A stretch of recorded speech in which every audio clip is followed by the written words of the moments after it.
The Telltale Heart by Edgar Allan Poe. True, nervous, very, very dreadfully nervous I had been and am. But why would you say that I am mad?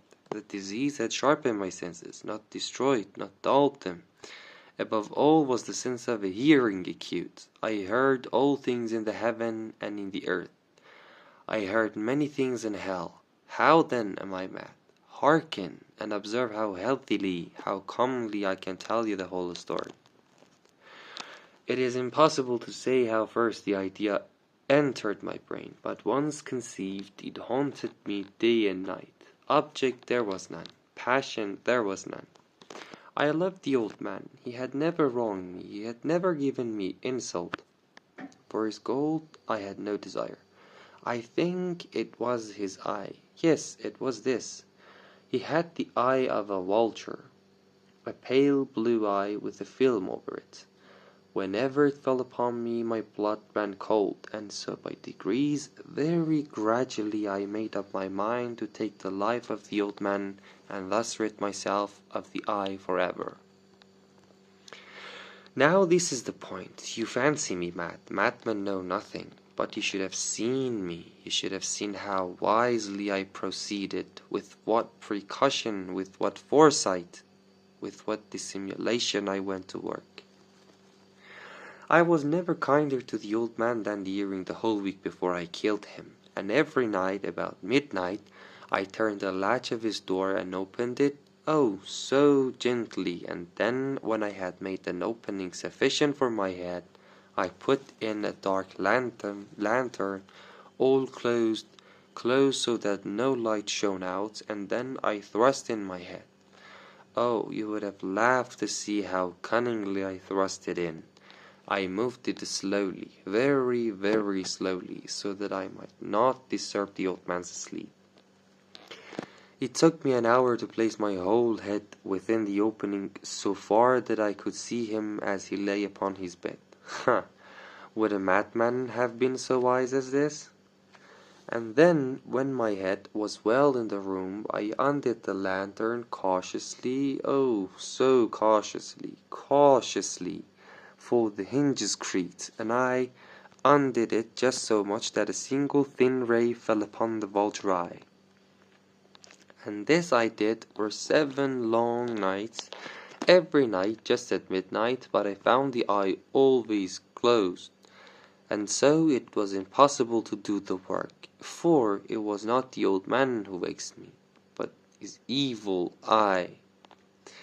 And every morning, when the day broke, I went boldly into the chamber and spoke courageously to him, calling him by name in a hearty tone, and inquiring how he had passed the night.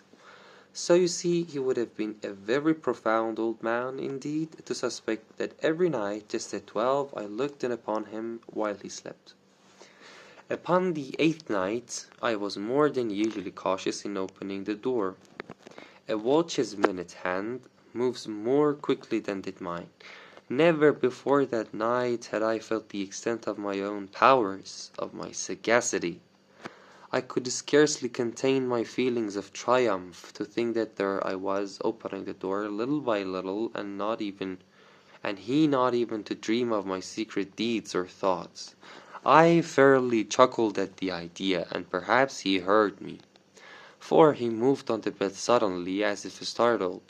Now you may think that I drew back, but no, his room was as black as pitch with a thick darkness, for the shutters were closed fastened through fear of robbers, and so I knew that he could not see the opening of the door, and I kept pushing it steadily. I had my head in, and was about to open the lantern, when my thumb slipped upon the tin fastening, and the old man sprang up in the bed, crying out, "Who's there?" I kept quite still, and said nothing. For a whole hour I did not move a muscle, and in the meantime I did not hear him lie down. He was still sitting up in the bed, listening, just as I have done night after night, hearkening to the death watches in the wall. Presently I heard a slight groan, and I knew it was the groan of mortal terror. It was not a groan of pain or of grief. Oh no! It was the low, stifled sound that arises from the bottom of the soul when overcharged with awe. I knew the sound well. Many a night just at midnight, when all the world is slept, it has welled up from my own bosom, deepening with its dreadful echo the terrors that distracted me. I say I knew it well. I knew what the old man felt, and pitied him, although I chuckled at heart. I knew that he had been lying awake ever since the first slight noise, when he had turned in the bed. His fears had been ever since growing upon him. He had been trying to fancy them causeless, but could not. He had been saying to himself, "It is nothing but the wind in the chimney. It is only a mouse crossing the floor," or "It is merely a cricket which has made a single chirp." Yes, he has been trying to comfort himself with these suppositions, but he had found all in vain. All in vain, because death, in approaching him, had stalked with his black shadow before him and enveloped the victim. And it was the mournful influence of the unperceived shadow that caused him to feel, although he neither saw nor heard, to feel the presence of my head within the room. When I had waited a long time, very patiently, without hearing him lie down, I resolved to open a very, very little crevice in the lantern.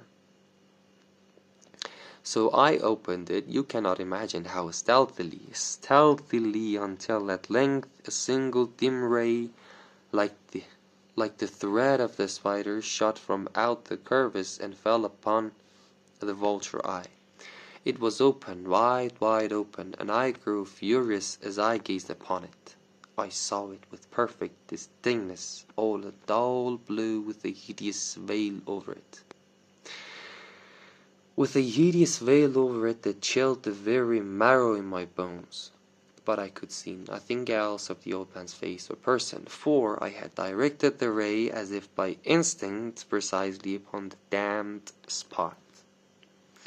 And now have I not told you that what you mistake for madness is but over acuteness of the senses?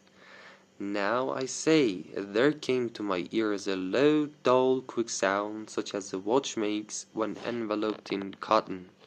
I knew that sound well too. It was the beating of the old man's heart. It increased my fury as the beating of a drum stimulates the soldier into courage. But even yet I refrained and kept still. I scarcely breathed. I held the lantern motionless. I tried how steadily I could maintain the ray upon the eye. Meantime, the hellish tattoo of the heart increased. It grew quicker and quicker and louder every instant. The old man's terror must have been extreme. It grew louder, I say. I say louder every moment. Do you mark me well? I have told you that I am nervous. So I am. And now, at the dead hour of the night, amid the dreadful silence of that old house, so strange a noise as this excited me to uncontrollable terror. Yet for some minutes longer I refrained and stood still. But the beating grew louder.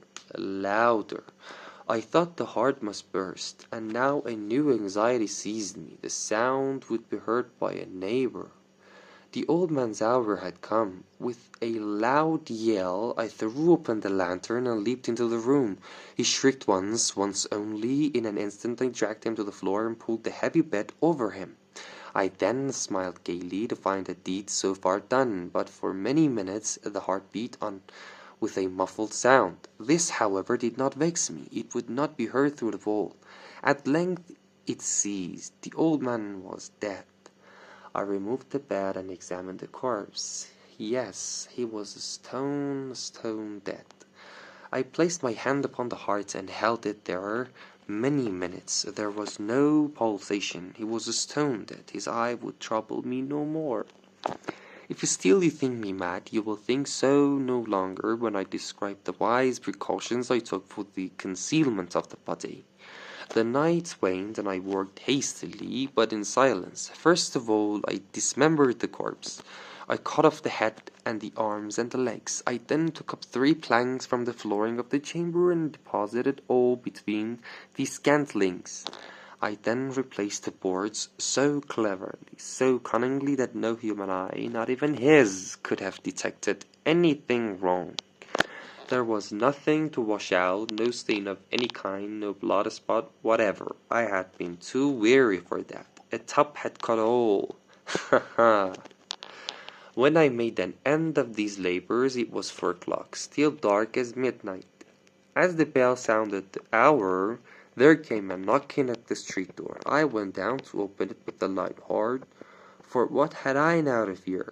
There entered 3 men who introduced themselves with perfect suavity as officers of the police. A shriek had been heard by a neighbor during the night. Suspicion of foul play had been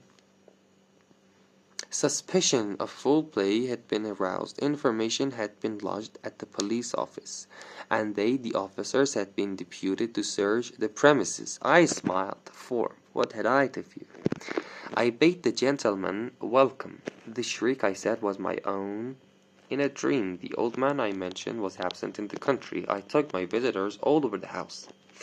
I bade them search well. I led them at length to his chamber. I showed them his treasures secure, undisturbed.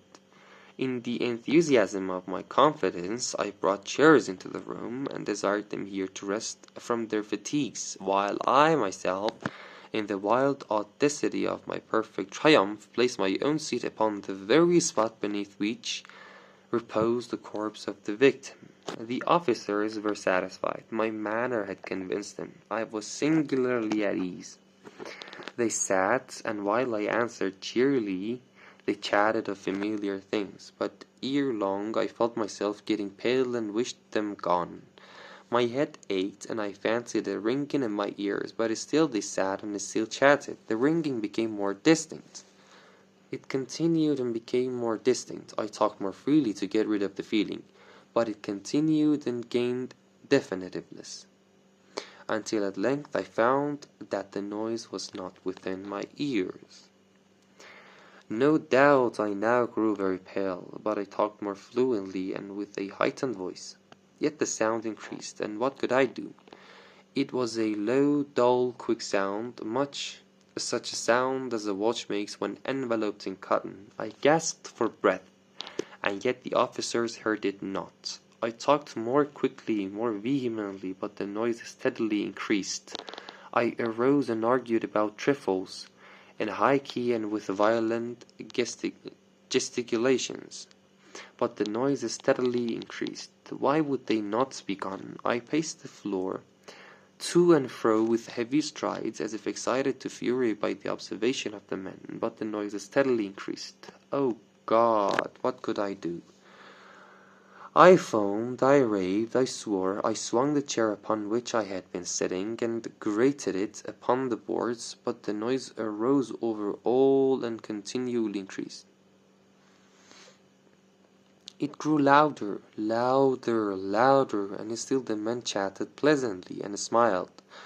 Was it possible they heard not? Almighty God! No, no, they heard, they suspected, they knew. They were making a mockery of my horror. This I thought, and this I think. But anything was better than this agony. Anything was more tolerable than this derision. I could bear those hypocritical smiles no longer. I felt that I must scream or die, and now again, hark! Louder, louder, louder!